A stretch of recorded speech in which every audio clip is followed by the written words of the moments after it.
This is the Do It Anyway podcast brought to you by Titanium Fitness. If you're looking for a coach to help you learn about fitness, training, nutrition, self-management, etc., I have links somewhere around this, or if you're listening, somewhere near the podcast show notes. Anyway, I'm sitting here with Kenan Hauer. Mm-hmm. Kenan, can you tell the people, how do we know each other? Should we go from like the beginning? We have all the time in the world. Okay, cool.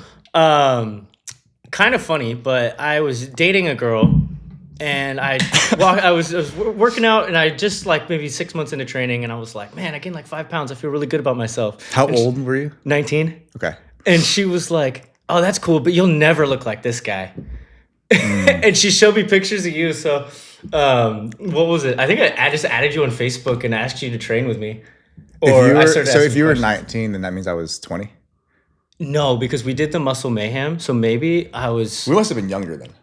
Yeah, it was probably like 8 months before the Mayhem. So I was like freshly 19. Did we compete together in 2014 or 2013? 14, because I graduated high school in 13. And then we competed 2019 because you turned 20 on like August 10th, I think it is. Third, okay. Yeah, early August, and then I was later August. Okay. So that was like actually just before you started getting into, like hardcore into bodybuilding. Yeah, I started working out at 16. I got a D in health and safety, and my mom's punishment was basically go to the gym for an hour a day. That was and that's the punishment. Only time you can leave the house. That was a good punishment, though. Dude, it was great because I had gone to the gym a bunch of times, but I just stopped playing. Shout out to Kenan's mom for sending him in the right direction. Stopped playing sports, and so it was like I had maybe like a 4-month period from doing a ton of sports to basically like going into the gym. But I started taking it seriously. I'd say right around like 19 years old. I remember you messaging me on Facebook. I do remember that. Yeah. I think I started off with just general fitness questions, and then eventually I was like, hey, can we train? Yeah. I remember we trained together a few times, and then we eventually ended up working together for your first prep. Yeah. I was like 5-6 weeks out, and I couldn't get a coach, and I was like already pretty lean, but I didn't know how to pose. I didn't know how to do anything, and posing was tough for you. Yeah, I remember this. I never got the lat spread, which sucks because I was probably you did it. I think there's one picture of you on stage where you did it correctly, and it was like just a miracle because I don't think I saw you do it right once in practice. But it came together for the one time it mattered on stage. Yeah, and it was funny because I mean later on it was my best pose. Yeah, and don't get me wrong, like your lats were there. They were well developed. It's just it was the pose. Yeah, you didn't want to do the pose. I ran the chicken wing the whole time. I remember doing it, and like everybody in the crowd's like spread. And I was trying to figure it out, but yeah, I mean we were posing pretty regularly, and then I was doing it on my own. You had me doing that as cardio replacement, basically. I remember, yeah. And so I remember like trying to get that. Yeah, it's funny because that would literally became my best pose probably a couple of years later. But did you ever go back to? I never competed again. Okay. No. My goal was basically to I'm now with adults, so I was like, hey, let's just build to like 25 to 30. Yeah, dude, open class is different. Yeah, it's different. And so the longer I got away from it, the less I wanted to actually do it. Isn't it crazy that was like 11 years ago? Yeah. Yeah, I put on my Instagram, I put that post of us doing like the... I'll have to look later on. So we met basically through bodybuilding. Yeah. Did we know each other in school? No. I went to Granite Bay High School. And you were rich. Okay. Yeah. A mix. It's kind of funny because we had a lot of money when I was younger and then no money when I was like in high school. So I kind of got like both dichotomies of wealth and not wealth. So like I had a ton of experiences in childhood, but then like for probably like 5 years, my mom was like, we can't keep lights on. And so it was kind of funny because you're still living in Granite Bay. You still have like a big house, but like, my mom was taking money from me to like pay for bills, and just like trying everything to figure it out. Yeah. But what was it? But I moved from Granite Bay to Sacramento and then lived downtown. And then I went to Sac City College and I was in a kinesiology class. And that was where I met Michaela, who went to Franklin with you. Shout out Kennedy. Michaela. I actually still talk to her. Kennedy. What? Kennedy. Oh, Kennedy. Yeah. But yeah, and then she like showed me your Facebook, and that was it. I literally. You know what's strange about that is I don't know that I've ever had a conversation with her. That's funny. Because she was like, "You'll never look like this guy." Like, that's me, man. Yeah, and like also just like for context, I don't think I looked that crazy. I still don't. But like especially when we were kids, I was never. When I won shows, I don't think I ever won. I certainly know that I didn't ever win a show because I was the biggest because I won them. If ever I won, or the times that I did, it was because I think like condition and presentation mattered a lot. But I definitely was never the biggest in, I would say, almost any division I Yeah, competed I would. in. I mean, what I at least my perception of you, which I always admired, was it was all like effort based for you. Why you were so successful in like the teen world. So like from my perspective looking in, I was like, like your structure was like okay, but like people It's beat not you not on great for yeah, bodybuilding people though. beat you on structure all day. Yeah. Like I mean, even when we competed, I felt like I had a better structure, but you would put I would way agree. more time, way more energy. And then like your methodologies were like top notch at especially at like 18 years old. Yeah, I think that made a big difference. And like, I couldn't have done that by myself. I never had a coach, not like officially, or I never hired anybody, but I had a lot of help. Bob Bell and Tina Smith. They Yeah, own yeah. the WNBF now.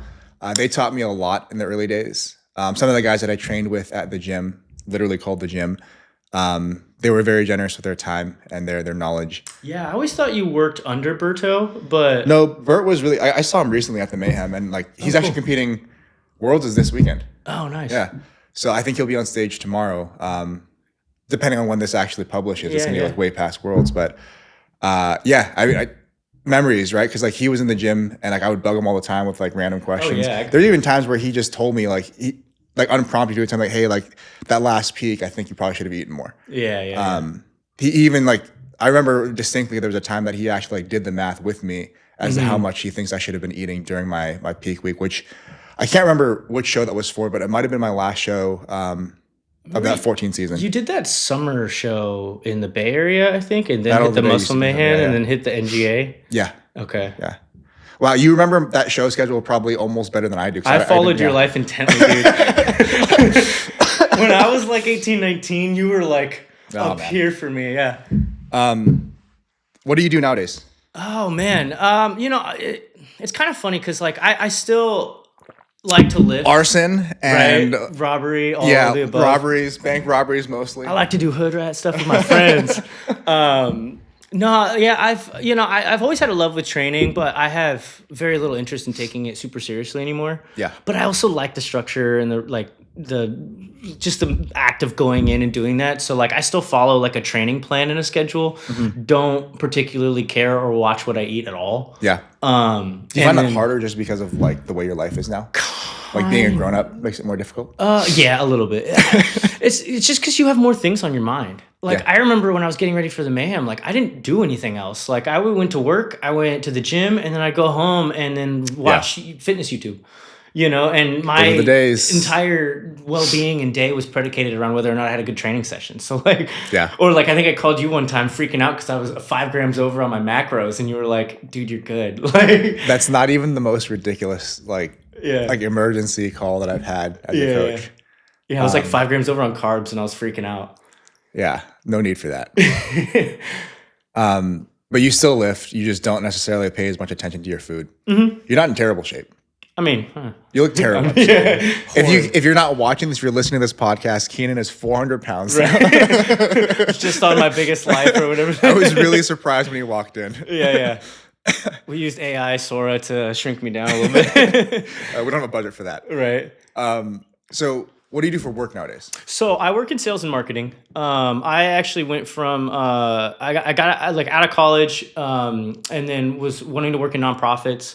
Kind of realized they basically pay you based off of your goodwill. So worked with mental health with teens. I did that for a long time. I worked in outpatient or not outpatient. Sorry, I worked in outreach with homeless youth, and then jumped from that because I wanted to own a house, do stuff, do things, and like most of my job I wanted was navigating and building relationships.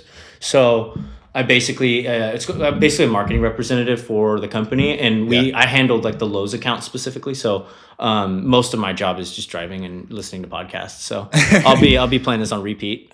But Listen to your own it's podcast. I'll skip all your parts, dude. It's just me. I'll send you a different cut where it's just the things you said.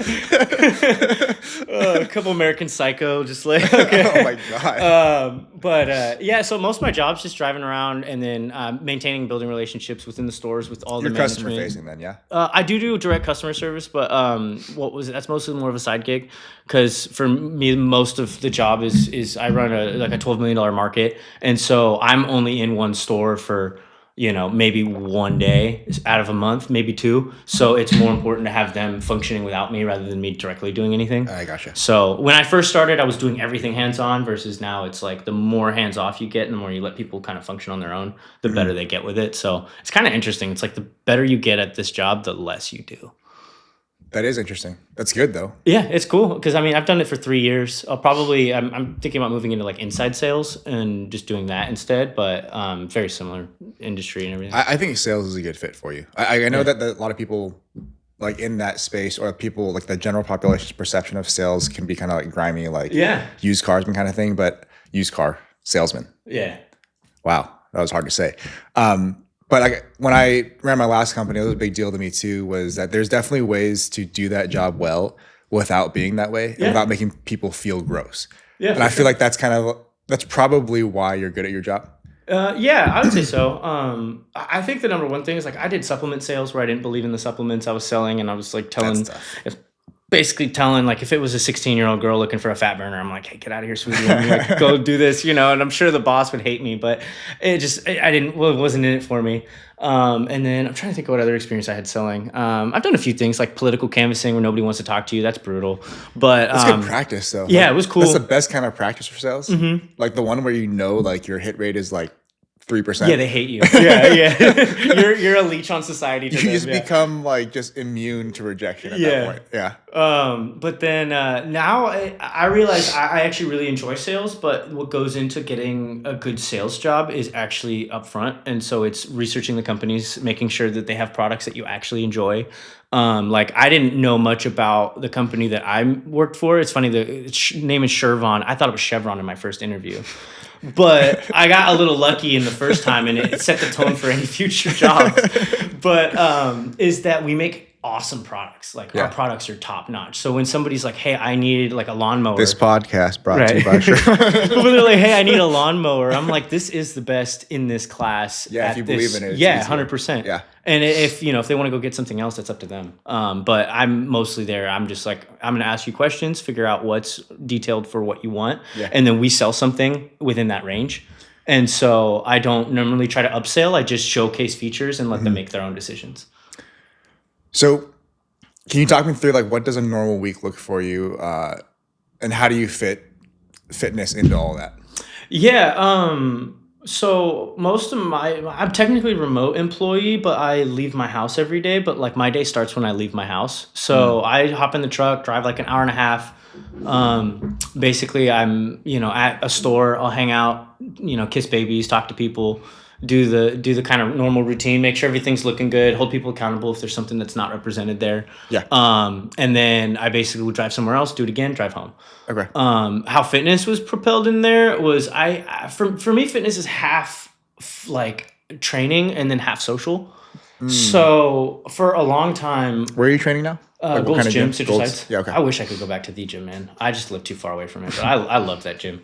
But Gold's was really good. They got top-notch equipment, and then I've been there like 10 years off and on. So yeah, I used to basically go at 7 o'clock, and then it's like, I'm hanging out, catching up with people, and then at the same time, like getting stuff done. And I just have like a list of things to do. Yeah. And as long as I get them done, I don't really care how long it takes. So if I'm having fun and I'm just chatting with people and it's been a while or something, I'll stay there 2 hours. If I'm just in and out, it's 45 minutes to an hour. Okay. But yeah, nowadays I realized I was just driving too much. So it was like 40 minutes from my house and back. So now I just keep stuff with me and go at like 4 right when I get off work. So I can just roll in and go there and then go home. Yeah. Where are you at currently? So let's go through, I guess, stats. Mm-hmm. How tall are you? I'm going to say 5'9". Don't lie. Yeah, I'm like 5'8", 5'8.5". Whatever it is. So 5'8", 5'9". How much do you weigh currently? I don't know. I generally fluctuate around 170 though. 170. I haven't jumped on a scale in like probably 6 to 8 months. Okay. Is there anything that you would hope to improve about your fitness? Yeah, a little bit at the moment because like I go through periods where sometimes I go 2 or 3 days a week and it's just roll in, get some stuff done, move, keep what you have. It's like and maintenance. Yeah, I'll do Yeah. that for 3 to 4 months at a time, and I used to beat myself up over it. Now it's just kind of whatever the flavor of the month is, so to speak. Like right now, I'm going through a bunch of change, so I'm like in 5-6 days a week, and it's more like serious training, just because it's helpful to like recenter, focus, Yeah, get keep your head on foundational. straight. Yeah. So like right now it's like, I'll do cardio. I have like a set program routine.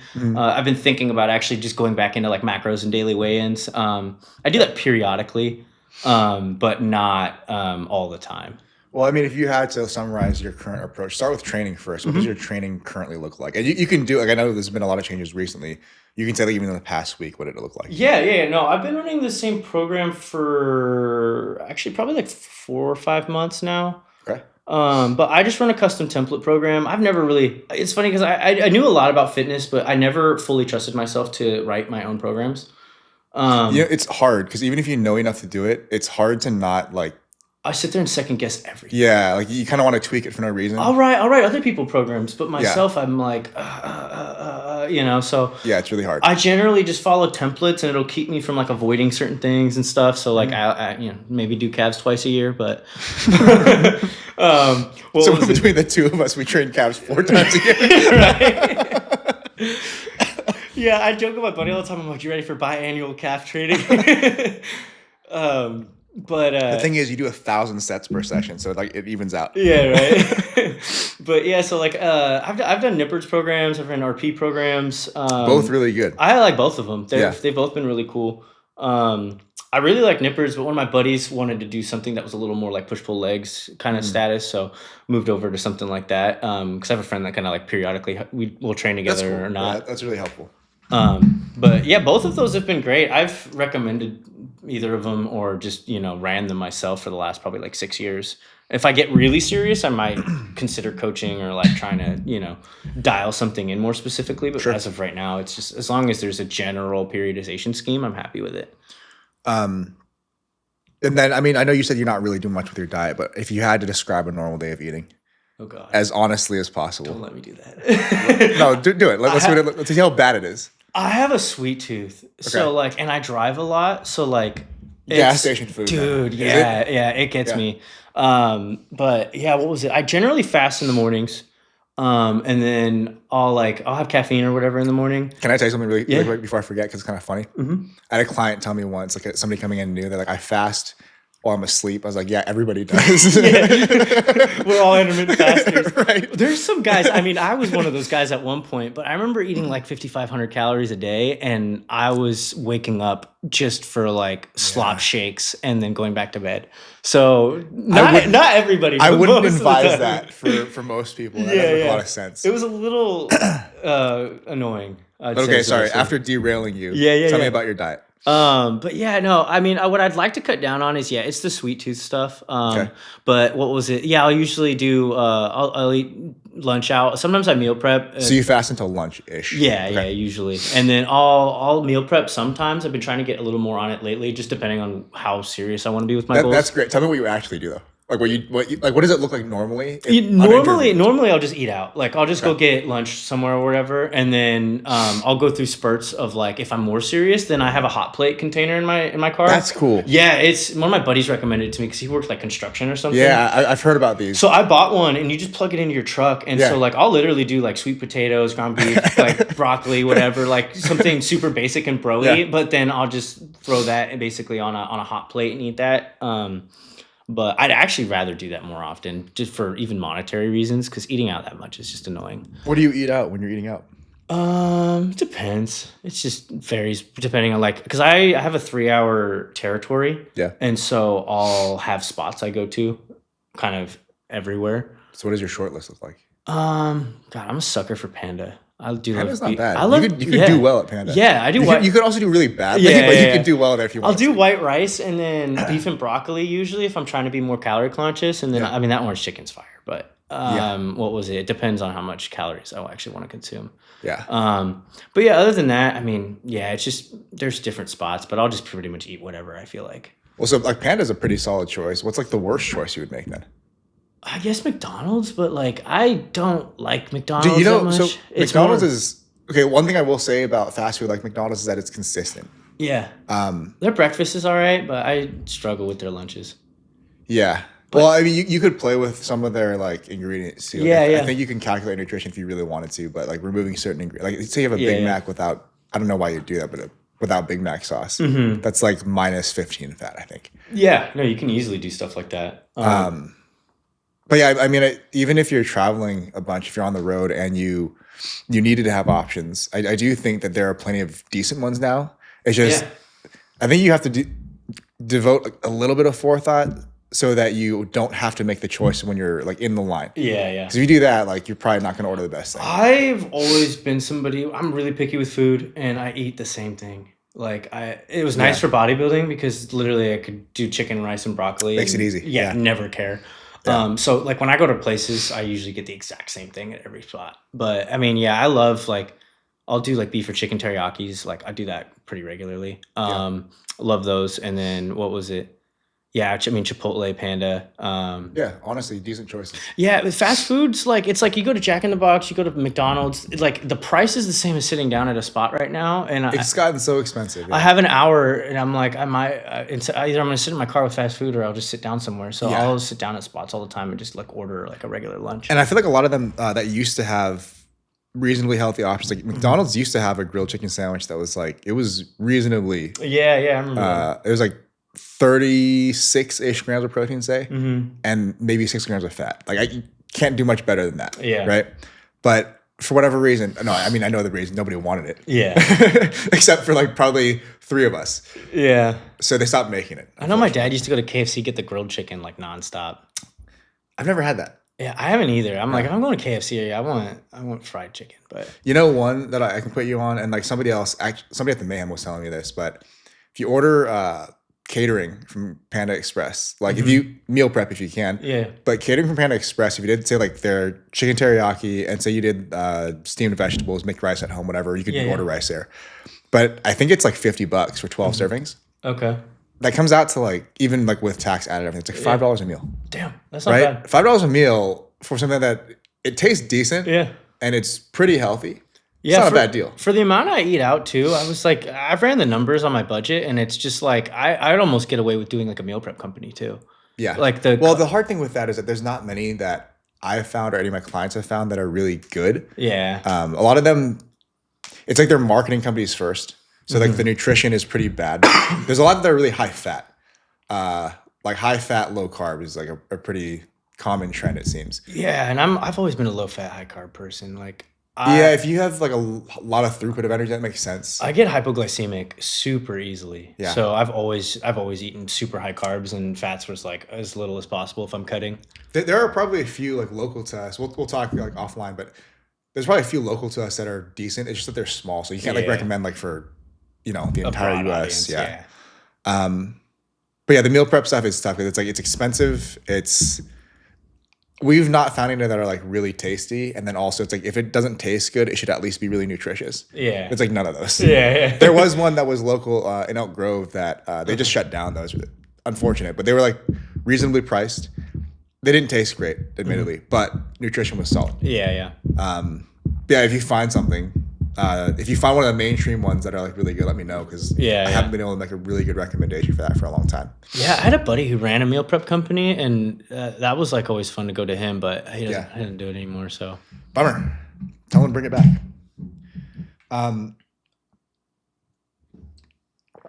Okay, so your normal like fitness regimen right now, how many days a week are you in the gym? currently probably about 5. 5 days a week. That's really good. Yes, sometimes 6, but I run out of things to do, so it's just either cardio or like mobility stuff. Okay. But that's just because I want to be there. Yeah. Like for most of this year, I would say it was 2 or 3 days a week. Okay, so for you, it's not necessarily a matter of you don't have time to get there. It's more so you're going to be there as often as you want to be. Yeah, it's intrinsic motivation, and I used to kind of beat myself up whether I was like super serious or not, just because of, I don't know, it's weird looking at your physique and knowing you were better in a past life. But now it's Better in what sense? so like I was way stronger when I was 24 than I am now. Okay. Way stronger. And I actually really have no like aim to ever reach that level of strength again. I don't want to get hurt like I used to. I don't That's not just good. don't care to train like that anymore. Yeah. I actually realized it was a little mentally unhealthy for me personally. So as I started like kind of looking at a lot of people that had the same mentality I had, I didn't want the lives that they were living, 10 years down the Yeah. line. So, for some time it was really hard to even get in the gym after I didn't have the like all or nothing mindset, Do you feel like you lost some direction Oh, almost? 100%. Yeah, there was probably like 3-4 years when I decided I wasn't going to be serious anymore, where it was really hard to just even step foot in there. Yeah. But it's just, I don't know, it's a part of your life. It's somewhat a part of your identity, even when you start to let go of that. So now it's kind of like, what's the season like for me right now? And so like this summer, I mean, it was like I had a new relationship. I had a bunch of stuff going on. My training partner, it was so funny. They would always joke. They're like, let me guess, you're not going to be around another weekend because you're out of town. And I'm like, yeah. Like I was in Charleston, South Carolina. I was in Dallas. I went to Palm Springs. I went to LA. And sometimes I trained when I was doing those, but it wasn't like I have to do this. So Yeah. if I went, I would say 3 days a week, I was okay with that. 2, I'd be a little upset. You can get a lot done though with Yeah. 3 days. Especially when you skip legs. I mean, that makes it way easier. What would you say is your current aim with fitness? And I know, like, again, a lot has changed recently. So Yeah. do you have like a recent or like current goal in mind? Yeah, get in, push weight, feel stronger, feel better. I Yeah. think that's, fitness has always been my like foundational piece. Yeah. I mean, I always say to this day, I don't know if I'd be around or being the same person that I am if it wasn't for fitness.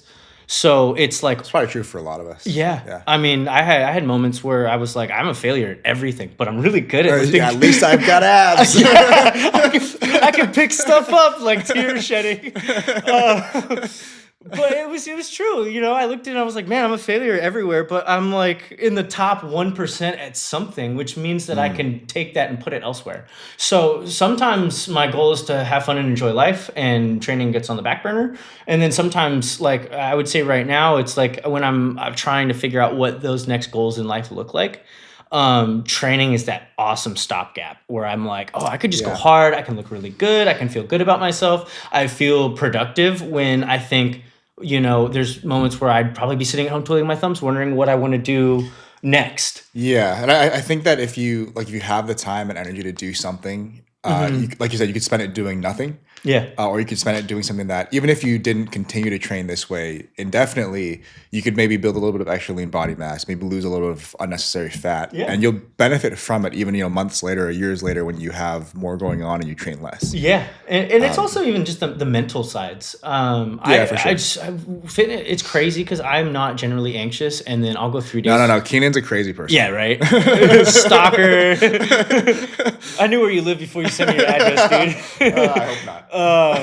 What was it? But like, I go 3 days without the gym, and I'm like at home pacing my house, and I'm like, I have all this like energy that needs to get out. You've got a lot of energy. Yeah, that's for sure.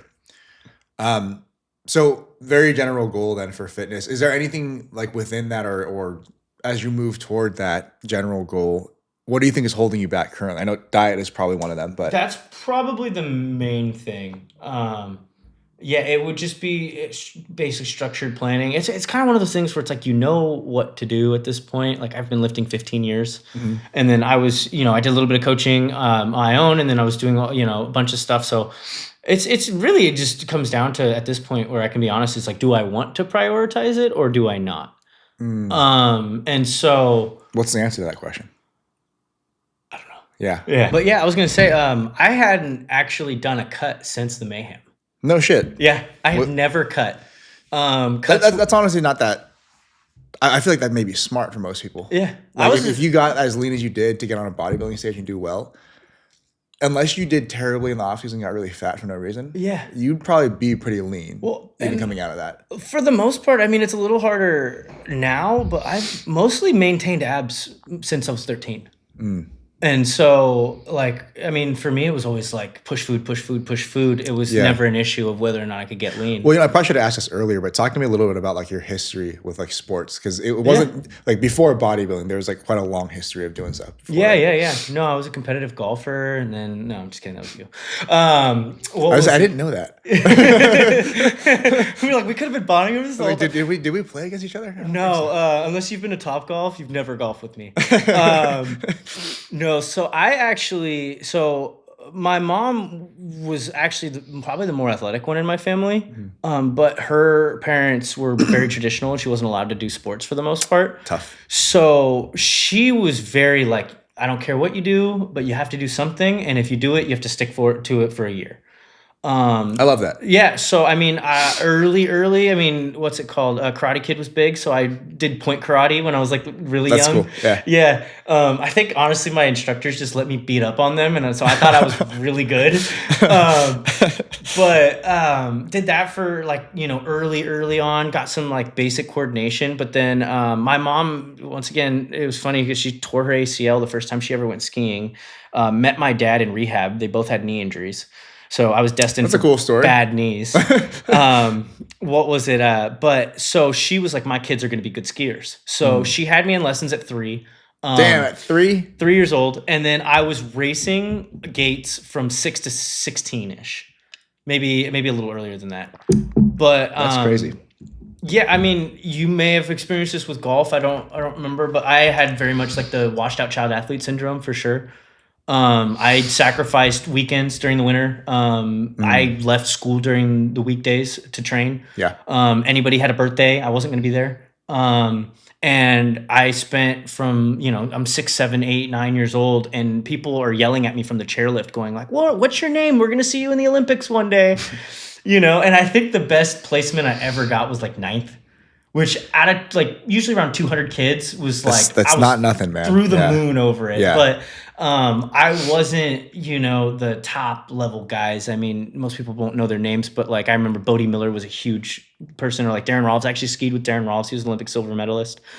He came out of the same feeder program that I was in.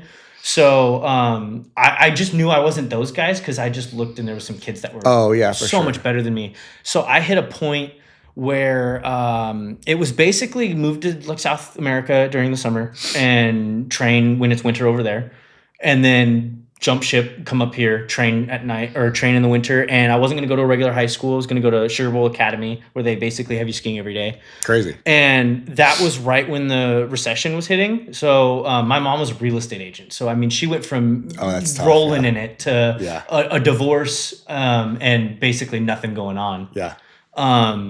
And so she basically came to me and was like, "Do you want to still keep doing this?" And I was kind of over it at that point. I'd started wrestling. I was really into football. Like contact sports were really cool because you start hitting puberty and everything. All of a sudden, all of a sudden, the aggression comes out. Didn't matter. I was 80 pounds. I still wanted to play. So I transitioned from skiing, and then I actually started wrestling. I was really good at wrestling. I was actually probably the most naturally gifted at wrestling at a sport I ever did. Yeah. And then I did track a little bit. I did freestyle wrestling. I was still skiing. I joined the free ride team, and I was doing like basically cliffs, jumps. It was a lot more lax than racing gates. That was very much just like boom, boom, boom, boom, boom, boom, boom, boom, boom. Yeah. And then petered out of skiing, wrestled through high school, stopped doing sports actually because I just completely burnt out around 16. Yeah. And I remember it was funny because I was a freshman varsity wrestler. Which was pretty unheard of at my school because we were pretty competitive. This is when you were at Granite Bay? Yeah. And we were pretty competitive when I was there. We had a pretty good program. We weren't previously. They're good at all sports. Yeah, but what was it? Wrestling had just started coming into the field. We had Ryan Loader, who was a state champion, went over to Iowa, one of the Iowa schools. But so I won varsity, and just I don't know really what happened, but I just lost touch with wanting to do any sports.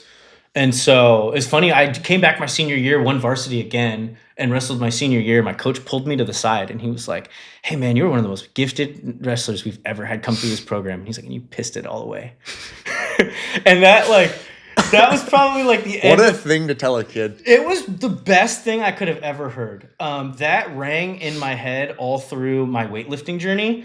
And I had people telling me I was small, I shouldn't do it, it was a waste of my time. Nobody in my family was very supportive of it. It's a weird sport to choose. Like even weirder than the sports you've already chosen. And I don't think I was very naturally gifted at it. I had some gifts, but like gaining any kind of weight was really tough. I started weightlifting, I was 116 pounds. Yeah, I remember like, I think it was freshman year, like a girl was like, I could beat you up. And I'm like, probably right. Yeah. Well, I wrestled, so I was like, I don't think so, but damn, I hate that you think that. She was like 6.5 feet tall though. Yeah, right. Amazonian. Yeah. Yeah. Death by snoo. She was on the sauce for sure. But it was funny because that drilled in my head about how I was really good at this sport and I didn't apply myself. And so then I was interested in this sport and I wasn't gifted at it, but I really wanted to learn something. Yeah, there's almost like something to that, like the idea that you shouldn't be good at it. Yeah, makes it more appealing. I remember I'd lifted very regularly and with a lot of intensity for maybe 3 years. And I was looking around the gym and I'm like, everybody's still stronger than me.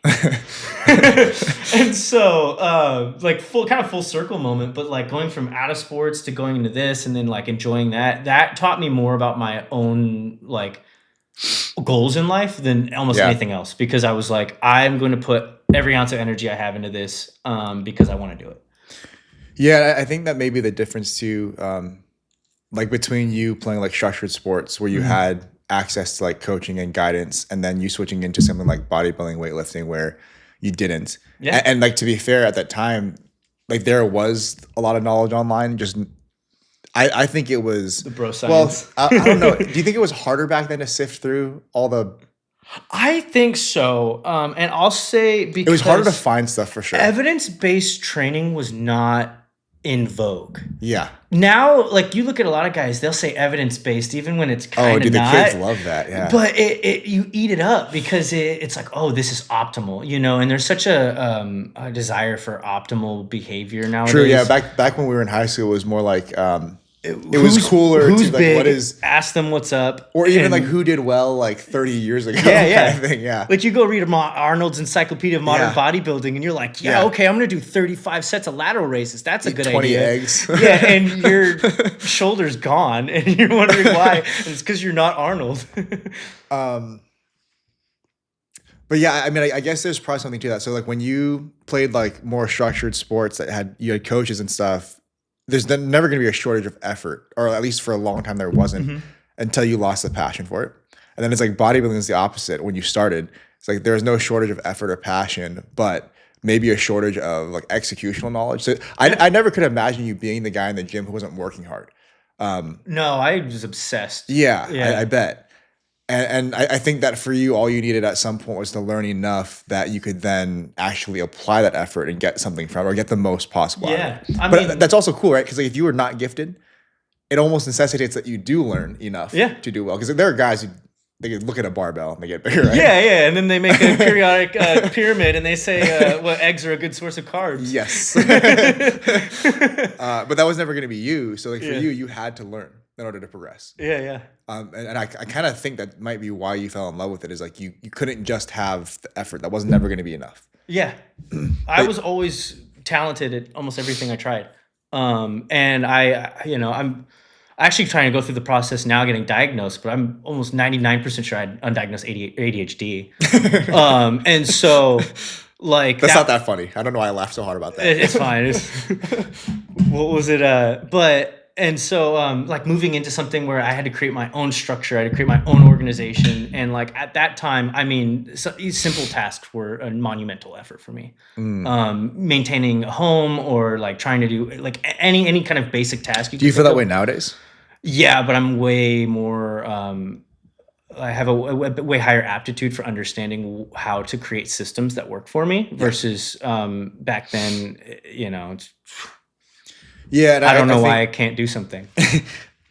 I am no medical expert. This is not medical advice or a diagnosis, but even if you had a diagnosis, I believe, and okay, to be fair, a few of the clients that I work with who are they would be the experts. They describe to me like say it was a diagnosis for ADHD, that is only useful to the extent that it then informs like how you manage that or treat it. Yeah. Right. So let's say you did get your diagnosis, like great. I already knew this about myself. I already knew that I had these troubles or these tendencies. Yeah. Then I've already learned how to manage them. So like for you, I don't know that if you did get diagnosed, I don't know much will change.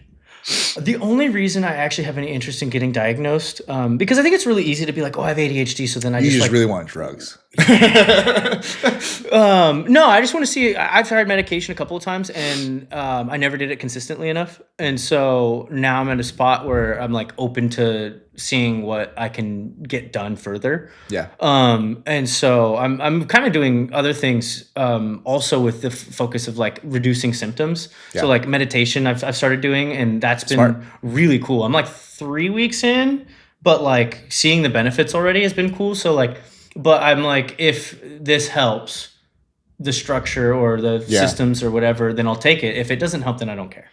Yeah. You know, I've worked with a lot of clients who they were diagnosed with ADHD or something like that. Then you could say necessitated or at least steered them toward using stimulants for a very long time, even from like childhood into adulthood. And again, this is not medical advice. It's not advice really for anybody, but just like a word of caution. A lot of them ended up having a lot of trouble with that later in life. Interesting.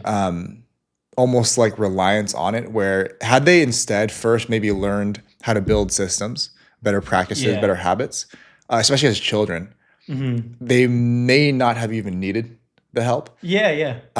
Or if they did eventually need the help, they maybe would have needed less and could have more easily managed dosages. I feel that because when I did try medication, I tried Concerta, which was like a long-acting one, and it was like I want the minimum effective dose, basically. Yeah, and like I'm sure there are people out there who like they need these strongest, high levels, and whatever. And that's they should do that. I have nothing against that, but I do think that especially here, like in the States, it's kind of because like some of my international clients, they think they tell me stories about like their doctors and like their healthcare, and it just seems crazy to them how quickly we prescribe whatever we do here. Yeah. Well, it's funny. I've been reading this book on ADHD specifically, and it's kind of wild because it was described, and I kind of buy it, but it was described as the most undiagnosed and overdiagnosed thing at the same time. Crazy. Because you have like all of these people were like, I never had hyperactivity. That wasn't something that was in my realm, I don't think. I could always be polite and quiet and whatever. I chose not to frequently, but it was never outside of my realm. I was gonna say I've never seen you be either of those things. Because I'm like I'll bring the energy, but like if I was in school, I wasn't speaking out of turn, I wasn't acting up, I was never getting in trouble. And so my mom always thought like, doesn't have it, but I was space cadet, and I got lucky early on in that like. You glance at a board and you kind of see the maths working while the teacher's asking your name to like answer it. And I'll look and I'll be like, oh, okay, I can figure this out. Yeah. So they won't know that I'm not there at all. Yeah. And like I stopped doing homework in 4th grade, and I basically got through even college without doing assignments. And like, procrastination was huge. I'd show up probably 30 to 45 minutes late to almost everything when I was younger. And so I don't know. I think it's kind of interesting being older too and thinking about looking into diagnosis and medication, because I would consider myself a successful adult. Yeah. I have more to do, more to be, things that I want in life, but I'm doing well. So, I've done a lot of things already, created systems, done things. And now it's just kind of like, does this help me further my career? Does this help me further relationships? Does this help me, do things that I'm already actively participating in and doing? And does it just unlock another level and removes barriers rather than this is my be all cure all? Just like raising the ceiling a bit. Yeah. Well, how does, do you suspect that if you either, let's say you did get a diagnosis and you had a treatment plan or just maybe it's meditation, maybe it's the next thing, who knows. But if you had better managed or you could better manage those tendencies, do you suspect that you would have an easier time excelling in your fitness or in your career? Yeah, I think so. I think there's a lot of like blocks that I have that are just very imaginary, and it's like, it's real inside your headspace. But, with things like fitness, I cared so much that I kind of just blasted through them anyways. And then that gave me confidence in other areas of life that I could blast through mental barriers that I had for myself. But if, you know, like, I mean, even to this day, I mean, my boss has to bug me about filling out expenses and turning them in, you know, and sometimes I'll have like 3 things on my report Yeah. and it would take me 2 minutes, but I'm like, oh, I'll do it then. And then comes and I'm not thinking about it and it's gone. Yeah. So, you know, I think, actually, I honestly think, especially from a career standpoint, I think if those like mental barriers were kind of lifted a little, I would actually have a lot more confidence in taking risks, which I think would be interesting. Yeah. And again, I it's not my place to say whether you do or you don't need a diagnosis and Yeah, you know medical treatment, whatever. But I will say I've seen a lot of my clients, because that's not my lane to talk about like treatment plans, but within my lane of helping people. So you can imagine a lot of times people who would like to do that better in their fitness, their main obstacles have more to do with basically making sure they still have enough time and energy left after all the other obligations to still train and to eat well, reasonably well, right? It's not usually the case people are coming to me because they don't understand that they should train. Yeah. Or they don't understand that they should eat better. They know these things. Yeah. It's just like making sure they can actually get there. Well, they do that, have the yeah. chance. Yeah. So a lot of the work ends up being like figuring out how to manage yourself well enough that you can have time and energy. And I will say, like, a lot of the systems that people end up building, there's no like one size fits all, but a lot of systems that people end up building, they essentially serve the purposes of exactly what you're talking about, right? It raises a ceiling for them where they still could procrastinate. They still could just skip out on a workout, and they still could eat poorly. It's just they're less likely to do so by default. So however you get there, I hope that you do. I'm curious, do you think that your fitness or like that component of your life contributes to your management of those tendencies? Could you rephrase that a little bit? Yeah, like do you think that if you didn't go to the gym, that you would have an even harder time? 100%. Yeah. I can imagine you'd be like a fly buzzing around. Yeah, I don't know that I would be like in a good place in life if it weren't for fitness. And that was like the only thing in my life as an adult that gave me the confidence to push past barriers elsewhere. So even now where it's not maybe the most important thing in my life, it's extremely important to me on like a personal level. Yeah. And so like, you know, going back to like the ADHD things, like it's hard to form habits if that's like, you know, something that you have as ADHD, but actually once you retain and have the habit, it almost no effect. Yeah. And so like for fitness, for me, like getting into the gym is easy. Like that's never been hard. Was it always? Yeah, for the most part. Actually, it's harder now because it's less important. And so like, like I said, there was times where I was like, man, I should be more serious, but that's more of a dichotomy of self where you're trying to figure out, do I want to be serious and, in the 1%, or do I want to focus on other things? But once I like realized how much of this pie does this take up, I find it incredibly easy to go to the gym. There's just, there's certain times in life where I'm like, oh, this stuff's going on, so it's going to detract from the gym. But I don't think I could ever not work out.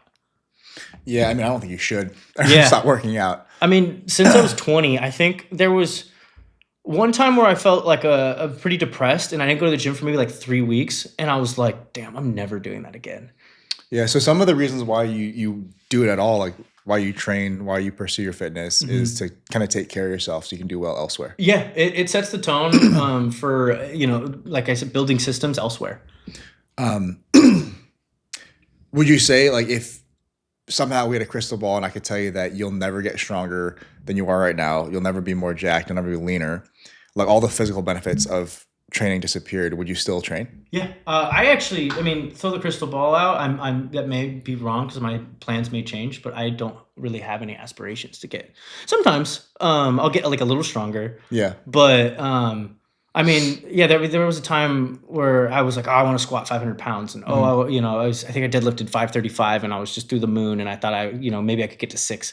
Like I have zero ambition to ever do that. Yeah. And so when I do gain strength, it's cool, but I'm not tied to outcome-based things in terms of like accomplishing strength goals or even physique goals most of the time. Well, what if not the setting aside the benefits to like your mental, emotional health, and perhaps setting aside like physical achievement, What other reasons exist for you then to pursue fitness? I Are think there there's any? identity. Yeah. I think it's a big part of it. Like I identify as somebody who trains.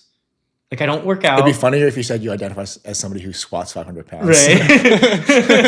I do not squat 500 pounds anymore. But like I was trying, I remember like, I was like, I identified with being like big, strong, lean, whatever, having a top tier physique. And then I realized that wasn't the life I wanted to live. And so I was scrambling for years to try to be like, what's my identity with the gym now? And the identity is that I train. Yeah. To varying levels of outcomes doesn't, it matters or doesn't matter at times.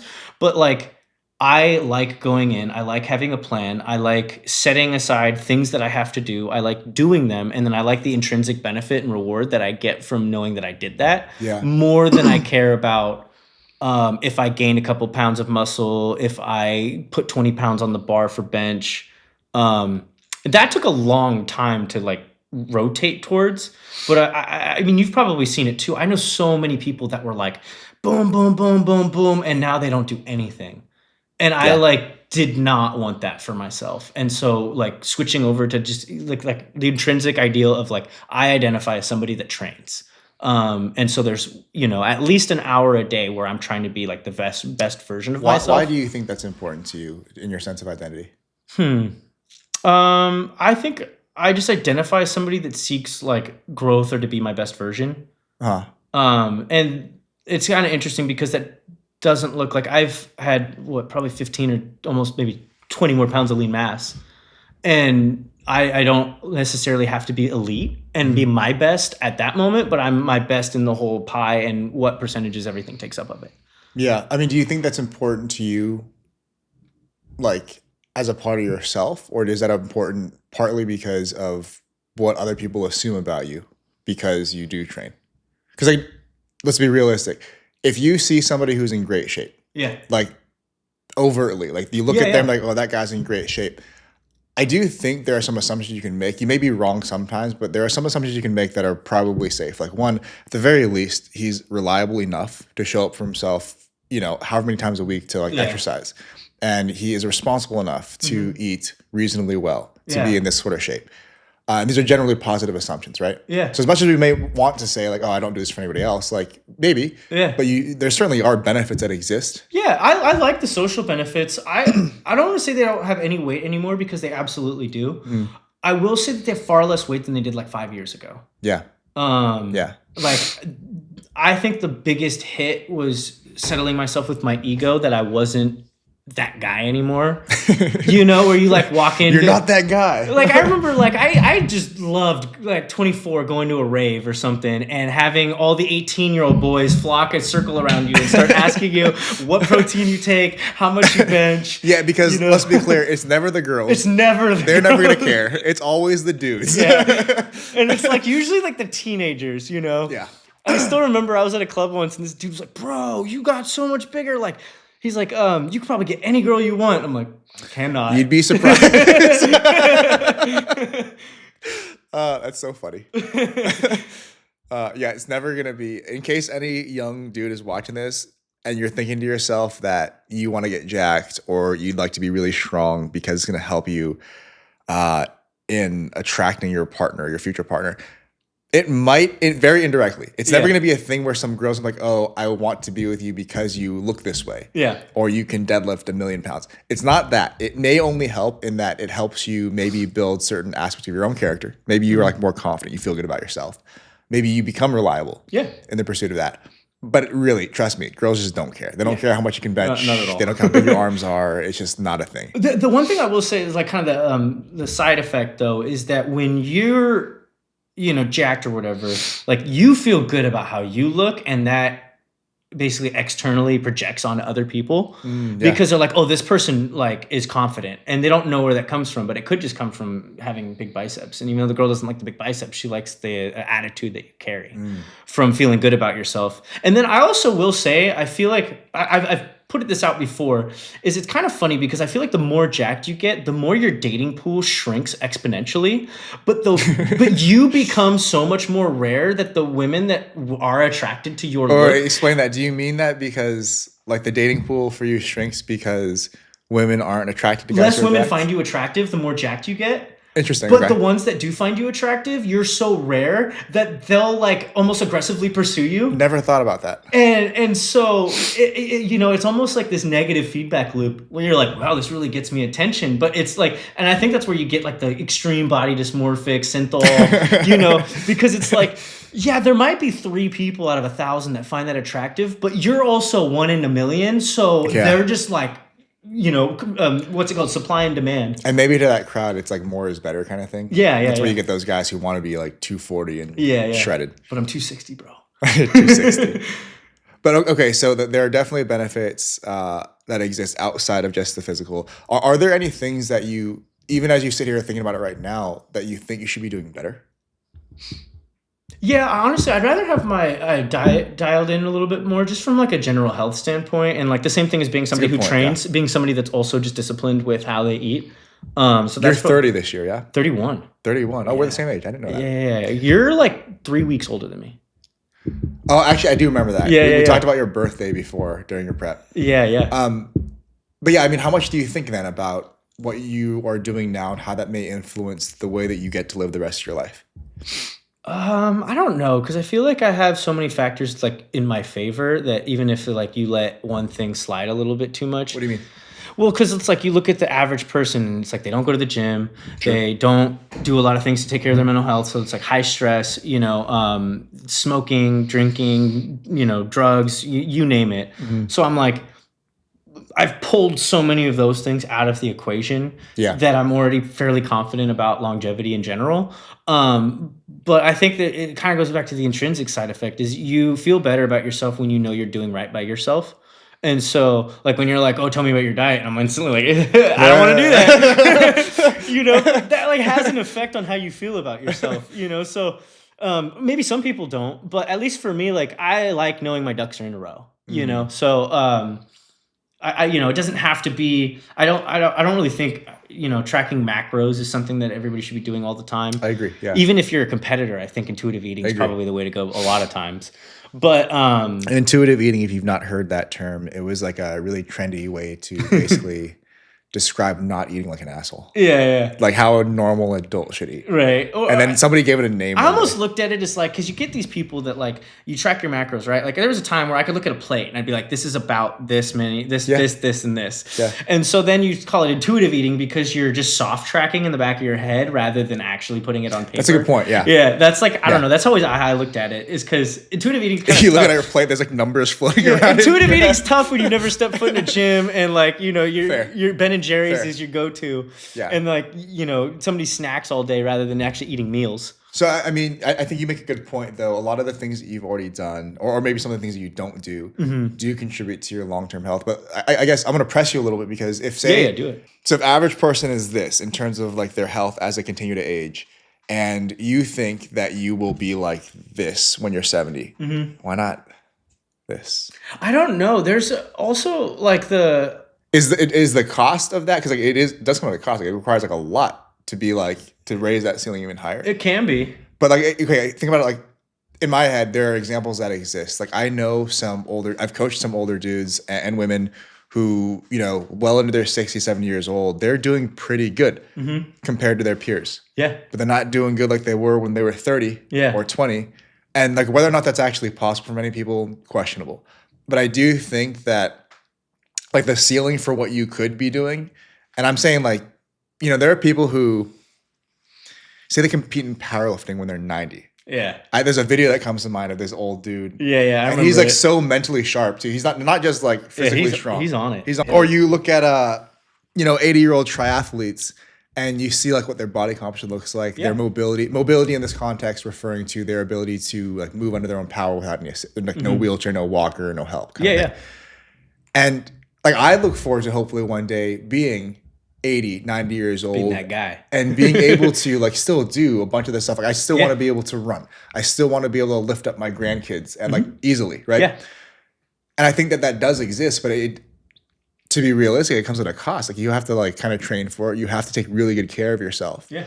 And you kind of have to weigh that against like, is that worth doing? Because a lot of the stuff you do now, it's like building wealth. A lot of the stuff you do now compounds yeah. eventually to be the result that you get to live in when you are 70, 80, 90 years old. 140, whatever, however long we live. Yeah, I've always looked at it this way. It seems like there's a sliding scale, and it almost goes into like philosophy of how much do you care? Because you can have people that care so much that they actually do active damage because they're doing experimental things. Like there's an easy historical example. I don't remember his name, but there was the Chinese emperor that was famous for the terracotta army soldiers. Chen Shi Huangdi. Yeah, he was so fascinated with the fact of living long and longevity. I don't know if you know this part, but that he was drinking mercury constantly because he was convinced. Oh, well, hold on. Are you telling me that you don't do this? But this podcast brought to you by mercury. but you know, and I think that's a reflection of the human psyche, even now today, when you look at the supplement industry that's so unregulated, or how people will almost like desperately cling to health or youth. And I think that they end up even doing damage sometimes. I see. Clinging too hard to it. You know that dude, Brian Johnson? Yeah, I was going to bring him up. He popped in my head like 3 separate times. And you know what scares me is that what if certain things What if he does doing, it? Like, what if he's like partially right? Yeah, he might be. Look, if anybody discovers anything weird, it's going to be him. But the thing is to have that mentality of what he's doing, you have to be a risk taker. And a risk taker and longevity are like... Also, to your point, I wouldn't want to live the way he lives. At least from what I can see from the outside looking in. I don't think he's a bad person. I know nothing about him personally, but I just feel like the way he goes about his life, it sounds a bit miserable. Yeah. But I do think, going back to like what you were pushing me on, is I actually do think that the optimal, healthy, happy experience for me is actually bringing the nutrition up to like something that seems like a good baseline of like, I eat generally well. Yeah, you know, part of the reason for that too, and with my clients, we talk about this a lot, is that say you go through like most of your week where you eat things that are reasonably healthy and nutritious and maybe don't taste bad, hopefully, but they're not crazy indulgent. Yeah.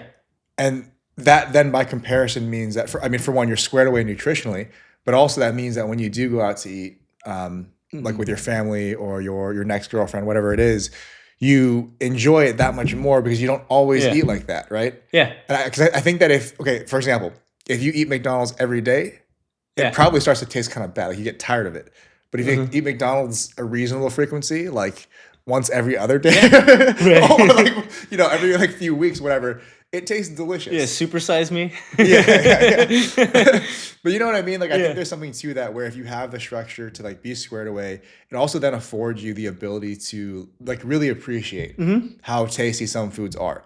And you also don't become desensitized then to things that are like hyper palatable. Like they stay, you know. And I'm sure there's something in the mentality aspect of like putting things, you know, like the marshmallow test or, you know, the psychological experiment where you put... Explain that for people who have... Yeah, so they had basically a test it's kind of hilarious. With children, yeah. And they basically like told them like, hey, here's a marshmallow. We're going to put it on your table. And if we're going to come back. I don't know if they gave it time constraints for the children, but they were like, basically, we're going to come back in a little bit. And if you haven't eaten it, we'll give you 2. And so that... Like they checked back in with them 30 years later, and the kids that were able to put off the reward, which was the marshmallow, and get 2 marshmallows were just better off in life. Yeah. Tons of metrics. I mean, just in general. And that's just a thing that I think like we all have to do sometimes. I mean, even training hurts. But it's not pleasant. There's benefits to it. Yeah. And there's just so many other things. Like, what was it? Like yesterday, I literally decided I was like, the most I'd meditated for the last 3 weeks was like 35 minutes. And I was pretty proud of that. And I went for an hour because I knew it was going to be hard. Dude, if you suspect that you have ADHD and you can sit there for 35 minutes meditating, that's very impressive. Dude, brutal. Yeah. Good for you. I started with 10 and my brain was screaming. I bet. And I've just like 1, 2 minutes. And I think I've used like just personal stuff that's going on in order to like motivate something that normally I wouldn't be able to do and sustain. Good for you. Because I'm kind of the hope is then I can just carry it through and maintain because I have the habits built. But yeah, I mean, I went for an hour yesterday and that was awful. And I don't really know if there was a benefit yet. Because obviously that's something that's just long term. But I will say that the pat on the back and the like, wow, I never thought I'd be able to do that. And then I did it. I mean, there's already a little bit of a benefit there. Yeah. That you prove something to yourself. I mean, I thought 30 minutes was crazy. And I got to 35 and I was like, let's do an hour. I think I can do it. But yeah, I mean, that's kind of going on to the diet thing or like anything else is when you get, there's intrinsic rewards and there's self-esteem and self-efficacy that you gain from knowing that you're doing things that may be difficult that, or like require more effort that will pay off later. Yeah, I mean, like when I look at holistically at what you're doing for your fitness, I think I would tend to agree with your evaluation that like training stuff, I think you will always train and you are like you enjoy it enough that you will always train in a way that keeps you strong enough with enough lean body mass to be healthy, you know, well into your old age. The only things that are perhaps questionable are whether or not the way that you currently eat makes a lot of sense. You kind of know it doesn't. Yeah.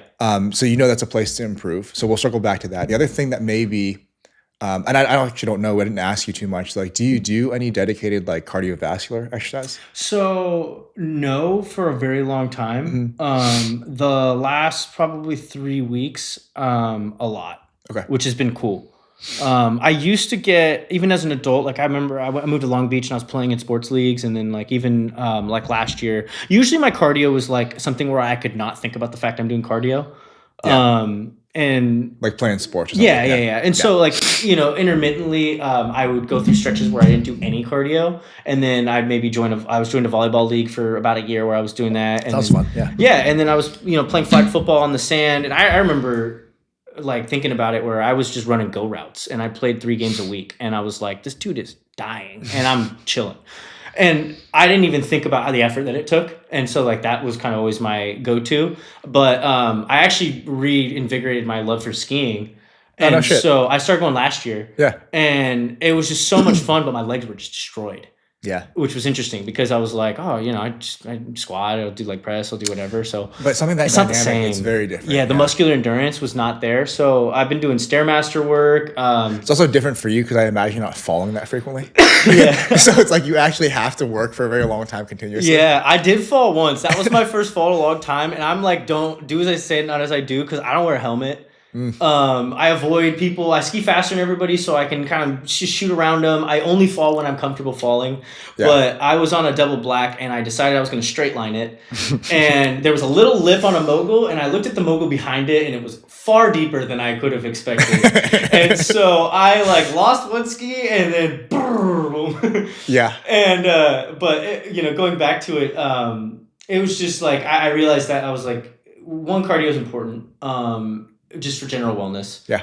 And if that's my focus, then I should start doing it. And then the other thing was just getting ready for ski season. So, like I went on a walk this morning. I've been doing a lot of walks lately. Just mental health plus cardio is kind of nice. I think that's great. Get steps in. But then like, yeah, I'll do like steep incline walks where it gets my heart rate up enough. And then I'll do Stairmaster work.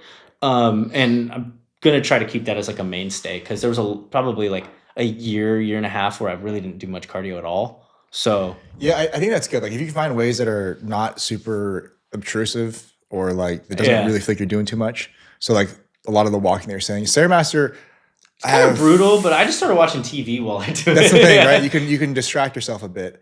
But I think the thing that may be missing from that you could incorporate is higher intensity, so like higher heart rates, even at like shorter. Could be. It doesn't have to be that necessarily. You could do like you could program like reps in a workout where let's say you are, I'm going to use running as an example because it's like fresh on my mind, but say you were running where if you run for 2 hours total, maybe like the first hour is easy. So you're still kind of in that same like lowish heart rate, conversational pace perhaps. And then you'll step up. So like let's say at the hour mark, you step up for like a mile and you run that at like a threshold pace where your heart rate is creeping up. For you, it might be, I don't know, 170-ish. Yeah. So it's high, but it's not like you're dying. You're not sprinting. Yeah. So it's still more recoverable than sprints would be. But it's going to push your ceiling a little bit higher. Yeah. Because that's the one thing that may be missing there. The other thing though that may be missing is dynamic stability. Because it's no doubt like you're strong enough that all the force you would need to produce, say for skiing, that ceiling exists, but your ability to coordinate it rapidly in ways that are less predictable than say a squat may be challenged more than you suspect or more than you expect, because skiing it's not predictive, it's reactive, right? Yeah. You don't really know, like you can see ahead to some extent, but you don't really know what the surface is like until you're on top of it. And I'll be honest, once I felt like I was an expert skier, I don't spot lines. Like I don't look ahead. Know what that's like. Yeah. Dude, the last time I went skiing, and it was many years ago, I fell enough that like children were checking on me, like, "Are you okay?" Yeah, like one of my buddies was like, "What was going through your head when you like dropped into that thing?" I was like, "Nothing, dude. I just figured I could figure it out once I got there." And like it'll bite you sometimes, but yeah, I mean most of the time, yeah, it's just once you're really good at something, it becomes intuitive. So Yeah. but yeah, going back to what you're saying, Also, the danger in that, not to cut you off, I'm going to cut you off, but the danger in it being intuitive is that the skill is there, yeah. the strength is there, endurance probably, but dynamic coordination maybe not anymore. Like you probably had that when you were a kid. And what do you mean by like dynamic coordination? So a really silly example is, have you ever seen or had, I'm sure you've had friends who at our age or older, they haven't had to sprint at all in the past, say 15 years, like when they were a school kid. Horrid. Yeah, and like you think like running is a thing that humans do, so it should come naturally, and like perhaps, but then like I don't know, somebody challenges them to a foot race and they're like slightly drunk, like yeah, I'm gonna do it, and they give it everything, but then they realize partway through doing it they forgot how to run because it's been 12 years or whatever it is. Yeah, the mechanics are no longer there. Their body, despite maybe having like the physical, like the ceiling again of like force production, doesn't know how to coordinate force quickly enough so that when the ground instead of being perfectly flat is tilted 3 degrees to the left, their ankle can't do it. Not quickly enough anyway. Yeah. So you see like all these like kind of like in that case, a lot of times like people haven't sprinted for forever and they start sprinting, sometimes catastrophic injuries. Yeah. Or like, at the very least, it becomes really hard to recover from. Yeah, for sure. And I bet for you, like during ski season, even like the last one, I bet that every session that you did, you came back more sore than you would have expected like in the past. Yeah, for sure. Especially when I went back to back. Like if I did like a Saturday, Sunday, I'm like, I'm tired. Yeah. And I actually tried snowboarding for the first time this year, and all of like the little things in my foot that maybe weren't using for skiing, that was really interesting because I was like, I'm sore. Yeah. And I expected to pick it up quickly, which I did, but I didn't expect the musculature of your foot balance being just a little bit different, that it was like, cripplingly like the next day. Yeah, I mean, that's interesting, right? Because the skills are, say, similar maybe between those two things. But the way that you're using your muscles is so different that it's more challenging in a sense, right? Yeah. I think that may be something for you to work on. So things like plyos may be really helpful. Yeah. And honestly, kind of fun for you at the gym if you're going to be there anyway. So like that, 6th day you're talking about. Yeah. Not that you need to be in the gym for 6 days. But if you were there and you've already trained, like you've already lifted all the things you thought you were going to lift, you might consider sprinkling in some plyos there just because it would help you build coordination where you can then use all the strength that you have. Yeah. What would be a good resource in terms of like creating like a plan for doing plyos? Because honestly, that's not something I've ever really done. Yeah. So we'll talk about that offline because it's going to be very specific to you. Yeah. But I do think that just finding things that are similar. So let's say like as an example, and I don't know enough about skiing actually to be very specific, but as an example, say if you needed to have the ability to stabilize like laterally as you change directions on skis, I imagine like a lateral bound would be a great movement for you. That makes sense. I, honestly, while skiing, and I guess I in between subconscious and conscious thought, I ski on one ski like all the time. And as much as it's just to show off, it's also because it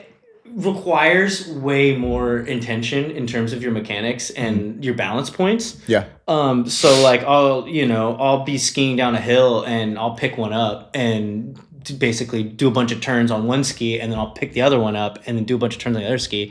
And we used to do it as a part of training when I was racing. I mean, there was a point where I was doing double blacks with one ski and my boot was off. Like you basically you didn't have the other ski to drop down. Sounds terrifying. Couldn't do that anymore.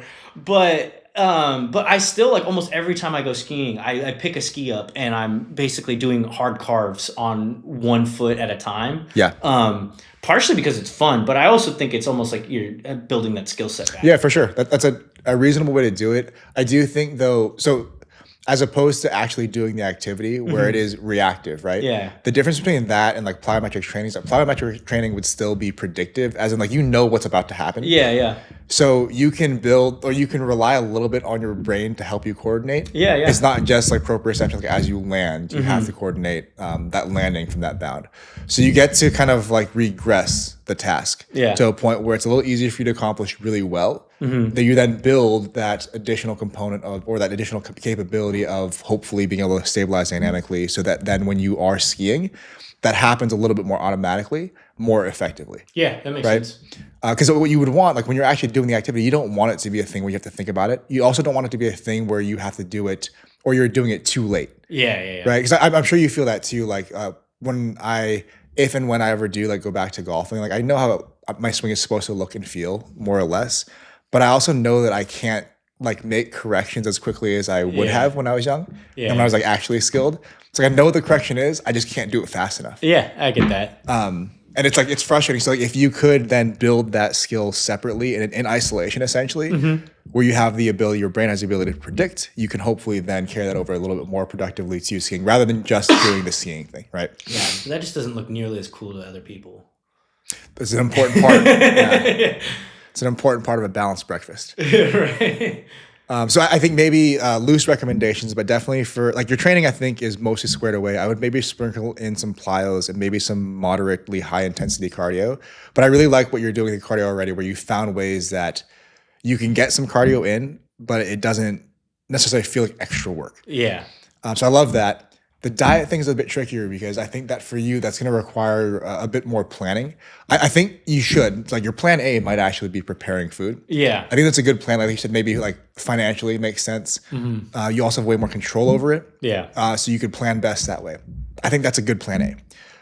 Plan B for you though, I think makes a lot of sense for you to have a short list of places that you would go if you're out. So like say Panda is on that list. Yeah, Chipotle, whatever else. But make your short list, but go like a few steps further. Don't just make your list of places to go. Figure out what you would order. Yeah. And have that ready so that when you get there, you're not then forced to make a really hard choice of like, fuck, do I get orange chicken today or not? Yeah.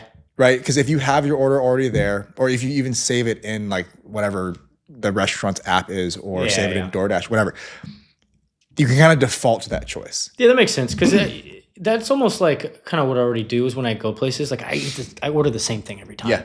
So when I choose a space to eat, it's because I'm ordering one thing off of their menu. Yeah, exactly. So yeah, it makes it a lot easier. And it makes sense because based off goals, like, you know, adding orange chicken or not adding orange chicken is just of like, what's my strat, you know, for general, what do I want? Do I want more calories? So I'm literally just, you know, consuming more, or am I trying to just, you know, care about what's it called, less calories and kind of maintaining weight or whatever. Yeah, definitely. Do you have any questions about your fitness or like your approach that you might ask me? Because I am effectively your coach for today. Oh, your coach again for today. Yeah. What was it? I guess the only thing is, so I've always had overuse injuries, and I think that's what's like what? Patellar tendonitis, lateral epicondylitis, SI joint a couple of times, impinged the shoulder, dislocated the shoulder 3 times, but this one actually doesn't bother me. Yeah, just recently. Yeah, I'm in bed on the phone, it pops out. It's a really angry phone call. Dude, I was just chilling. And I wasn't even like laying on my side. Like I'm sitting like on my back, kind of upright with a bunch of pillows, and I'm just chatting, and I was holding the phone in my left hand, and I just falling apart. Turn my arm and it pops out, and I was like, I'm probably gonna get surgery at some point.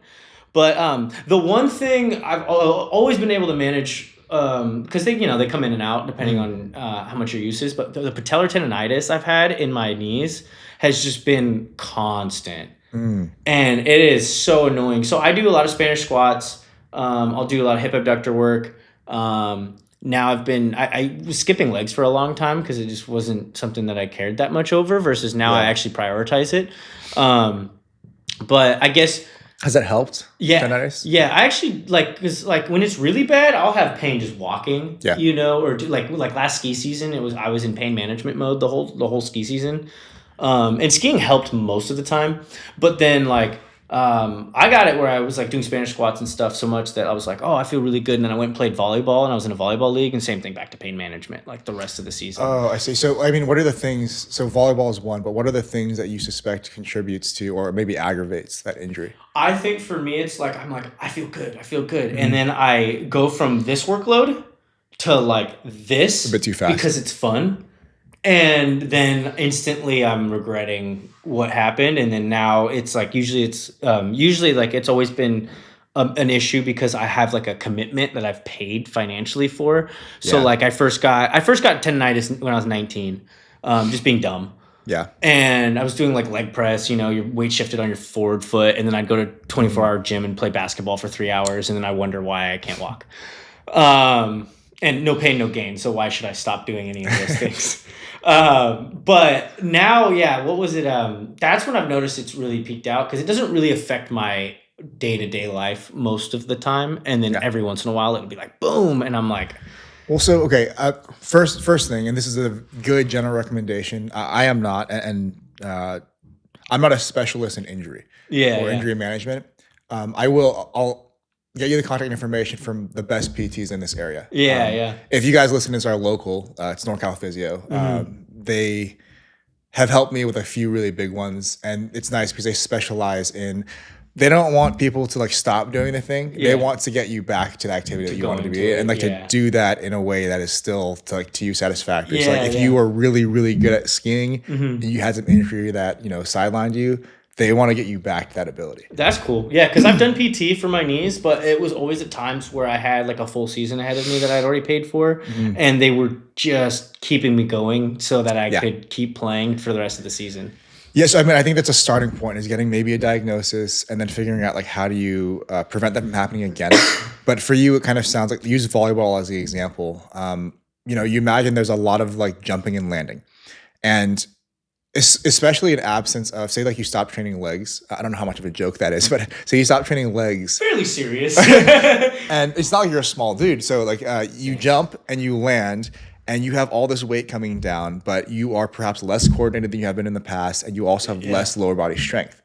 So these deficits then make it so that in absence of muscular strength coordinated really well, then it becomes like connective tissue, and then it becomes structural like bones, your skeleton essentially absorbing a lot of impact load. Yeah.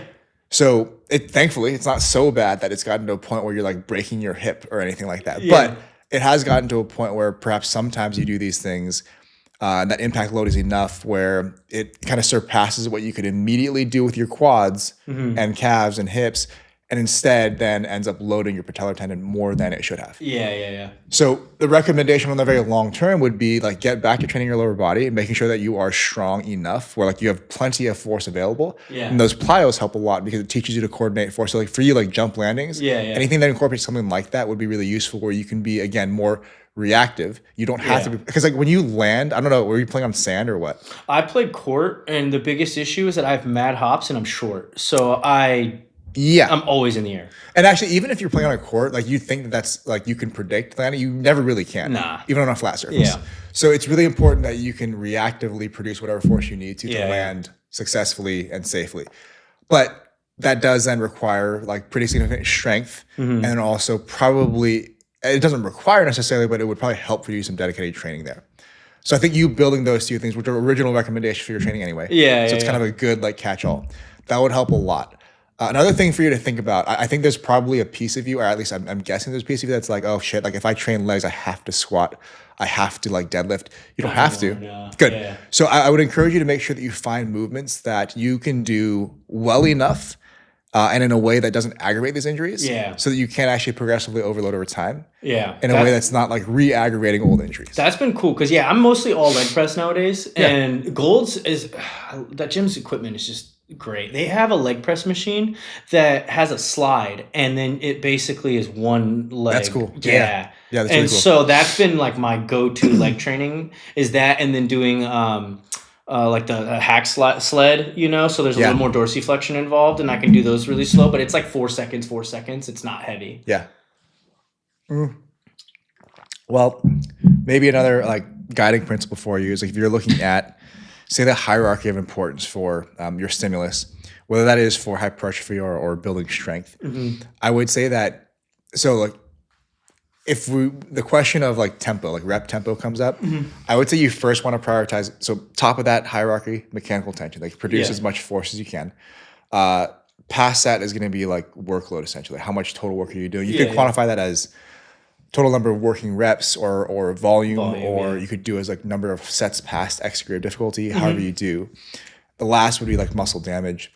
I think that rep tempo is tricky because let's say you slow your tempo down. What you have now is probably more work, but at a significantly lower degree of mechanical tension. Yeah. So there's a place for it in your training, but I don't think that should be your first consideration. Your first consideration should be produce as much force as you can within whatever movement. From the reading I've done, it's specifically for patellar tendonitis, and it's because of the isometric set of it. For sure. So like connective tissue tends to like disproportionately increase in strength with slower rep tempos. Yeah. So that is really smart. That's a great point. So whether that's for your patellar tendonitis or if you had like a shoulder injury, slower tempos should definitely help to bias that. But I do think on the very long term, because we hope that you get to a point where if you're strength training, tempo's out the window. It's at least for me, it's like enough tempo to maintain control. Well, you might do both, right?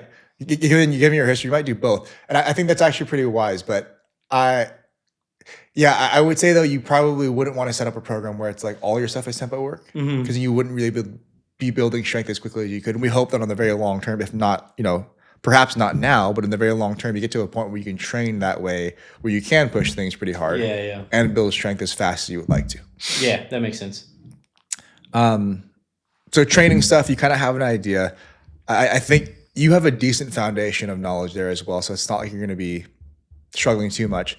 Diet stuff, I think a lot of that is executional. It's not like you don't know what you should do. It's a matter of making it important enough to do it. Doing it, What do you think? So how do you make sure, other than just willpower, how do you make sure that you actually do the things that you currently are not?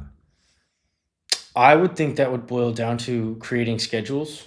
So there's actually like elements of like I'm blocking out specific time to go do stuff. That's like I have spurts where I meal prep all the time, and it's actually more financial than for fitness because I'm just like I'm wasting money going out.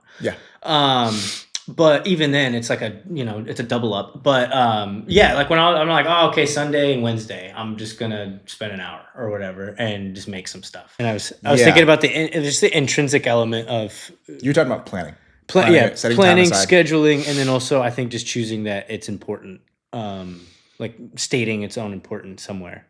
I think that is crucial. I also think that it might be useful for you because, like you said, that you have a buddy you train with, right? So people like that who can make sense of this, and even some people who can't make as much sense of it, but like they're just close to you, you should tell them what you're planning on doing, or at least what you intend to do, say with your diet as the example. I think that you, like many people that I'm close to and that I work with, you would not like to seem unreliable. So if you told me that you're going to do something, if you told me you're going to be here at 11 o'clock, you're going to be at 11 o'clock. And you were. Just so everybody knows, Kenan was on time. But first time. I don't think you've ever been late to something with me.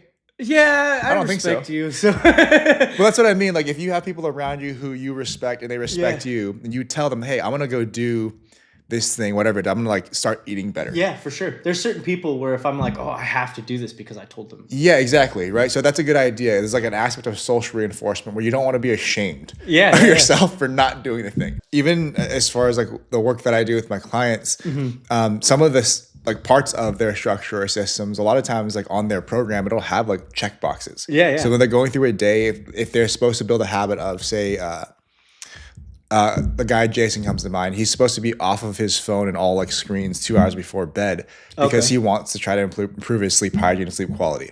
He's doing great, by the way. But part of that is every night when he's coming in to like log his data for the day, he either can or can't hit this little checkbox that he was off of all of his screens 2 hours before. And it seems like such a silly thing, but the act of like ticking that box, it is just satisfying enough. It's like dopamine. To help a little bit in bolstering that new habit that eventually at some point I imagine in the next, if not already, because it's been a little bit, if not already in the next like, couple of months, he probably won't need the guide rails anymore. But I do think that the positive feedback wherever you find it definitely is a big part of building those new habits. So I think that maybe we can distill what your aim should be with your fitness down to maybe diversifying your training a little bit. So do all the things you're already doing, but also maybe some plyo work, maybe some more dedicated cardio that gets you into slightly higher heart rate ranges. And then especially hopefully finding ways to improve the strength and surrounding tissues so that you don't continue to get injured in the same ways over and over again. You may consider consulting a PT who is not going to tell you just to stop doing everything. Yeah, I've actually never had that experience with a PT, thank God. That is very reassuring. Yeah. But I think it also depends on who they have going in, because like I'm very upfront about what I'm actively doing, what my knowledge base is, and then what I'm asking them for feedback. Yeah. And so I think it's a little different than somebody being like, "Oh, this hurts," and I'm like, "Don't do it." Yeah. I'm like, "No, this hurts. I'm gonna keep doing it, and these are the things I'm doing to manage it currently. Do you have any feedback?" Yeah. But yeah, I mean, I've been to 3 PTs. They've never been like, "Oh, don't do it." That's great. Yeah. A lot of people don't have that experience. But I think aside from, some training changes, some maybe PT stuff, definitely the diet and maybe finding ways to socially reinforce, otherwise reinforce those new habits. But I think the diet thing on the very long term for you is probably the one that is maybe historically the flimsiest Yeah. and needs to be worked on the most.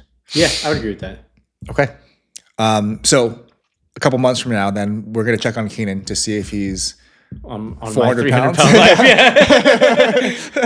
Yeah. But no, I'm glad that you're doing well with your fitness for the most part. It's still a part of your life and it's still really important to you. For the people who are listening, as we close out this episode, can you share a little bit more about why you continue to do it, or how you might convince somebody who is not yet convinced that they should pursue fitness in general? Yeah. I mean, it also depends on age, but I think for me, like we're in our 30s now, and seeing the gap start to widen between the people that have done things to maintain or work on themselves versus the people that don't. And fitness is just the easiest visual representation of that. Very tangible. Yeah. That I just think there's a tremendous value in that, and it only gets bigger. Yeah. Absolutely. I think that's the biggest reason why I didn't just kind of quit and start doing other things when I really didn't care anymore. And it's probably the thing I'm the most grateful for is when I think about the habits that I have maintained, and just that my life is no different physically than when I was 21. I don't feel like I'm limited by anything. I don't feel like that's coming anytime soon. Maybe some some major injury or something. They always joke that they say your 30s is like your 20s until the injury. So knock on wood.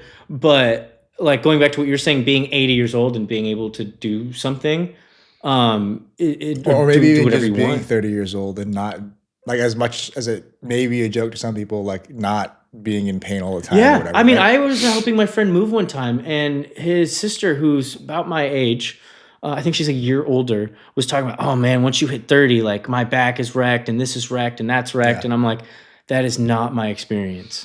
Well, I think it's to your point, because a lot of people stop taking care of themselves whenever they stop. Yeah. If you have sports. 10 years of inactivity, it catches up at 30. But when you've been doing it, and then it just compounds for the rest of your life, I guess, right? I would say, an easy closeout from a personal experience standpoint was my grandfather is probably one of the most accomplished people I've ever met in my life. He came out of the ghettos in LA, very poor family, a lot of abuse, and he put himself through school, became an Olympic alternate swimmer. Wow. He was accepted into, I forget what the club is called, but it's basically where the genius group where you have to have a certain IQ and they have to invite you, was invited there. He had a history degree and he became a NASA, he worked on the Apollo 11 missions. Wow, that's cool. With that's a history really cool. degree. Yeah, it's he worked for a subsidiary of Boeing now. They got subsumed, but it was called Rockwell International. Okay. But anyways, I have heard all of these great things about my grandpa, and he was an awesome person. But my experience with him was the last 35 years of his life where he didn't do anything. He never played. He was a big tennis player, didn't play tennis. Loved sports, didn't play sports. He read in his room, and he basically didn't have very many social relationships, and he didn't take care of himself physically at all. And he had a hip injury. And I would say the last 30 years of his life were nothing happened. That's tough. And he got Alzheimer's and dementia as a result, probably of not stimulating his brain or any neuroplasticity. But that was a big thing for me about not stopping moving, because I am never going to be as accomplished as him, but I would at least hope to be able to spread that out and experience a full life, and something that I find that gives me joy. And then I felt like I, ran through the whole gamut and got to experience everything that I could. Yeah. So that was a big motivator for me, but just seeing it was huge for telling somebody else to, keep on. And there's no point, I think, at an age where you suddenly just need to stop and do nothing. And that's the point where you kind of just admit defeat, so to speak.